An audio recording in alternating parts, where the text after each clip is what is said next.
ଜଗା ଏ ତୁ କଣ କରୁଛୁ? ବଳିଆ ଭାଇ, ଆଜି ପୁରା ପଙ୍କ ଉଦ୍ଧାର ଏକାଦଶୀ। ବର୍ଷ ଯାକ ଭକ୍ତ ଦେଇଥିବା ଫୁଲ, ବେଲପତ୍ର ଏବଂ ଗଙ୍ଗା ଜଳରେ ଲୋକନାଥଙ୍କର ଏହି ଶିବଲିଙ୍ଗ ପଙ୍କ ଭିତରେ ପୋତି ହୋଇଯାଇଥାଏ। ଯେହେତୁ ଆଗକୁ ଶିବରାତ୍ରି ଆସୁଛି, ତେଣୁ ମହାଦେବଙ୍କୁ ସଫାସୁତୁରା କରିବାକୁ ପଡିବ। ଆଉ ଲୋକନାଥ ବି ଆମ ଶ୍ରୀମନ୍ଦିରର ରକ୍ଷକ ବିନା। ଠିକ ଅଛି ଜଗା, ଚାଲ ମୁଁ ତତେ ବି ସାହାଯ୍ୟ କରୁଛି, କିନ୍ତୁ ଏହାର ଇତିହାସ ତ ଟିକେ କହ। ଠିକ ଅଛି, କଥାଟି ଏପରି ଯେ ତ୍ରେତୟା ଯୁଗରେ ଯେତେବେଳେ 14 ବର୍ଷ ବନବାସ ସମୟରେ ମୁଁ ଏଠାକୁ ଶ୍ରୀରାମ ରୂପରେ ଆସିଥିଲି, ସେତେବେଳେ ଏଠାରେ ଏକ ଶିବଲିଙ୍ଗ ସ୍ଥାପନ କରି ପୂଜା କରିଥିଲି। ତାର ବହୁତ ବର୍ଷ ପରେ ସେହି ରାମଙ୍କ ବଂଶଧର ରାଜା ମାନ୍ଧାତାଙ୍କ ରାଜ୍ୟରେ ବର୍ଷା ନ ହେବାରୁ ଭୟଙ୍କର ଦୁର୍ଭିକ୍ଷ ପଡିଥିଲା। ତେଣୁ ଏହାର ନିବାରଣ ପାଇଁ ମହର୍ଷି ଅଙ୍ଗିରା ରାଜା ମାନ୍ଧାତାକୁ ଏହି ପଙ୍କ ଉଦ୍ଧାର ଏକାଦଶୀ ପାଳନ କରିବାକୁ ପରାମର୍ଶ ଦେଇଥିଲେ।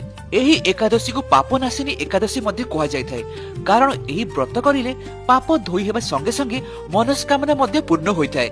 ଜୟ ବାବା ଲୋକନାଥ କି ଜୟ ବାବା ଲୋକନାଥ କି।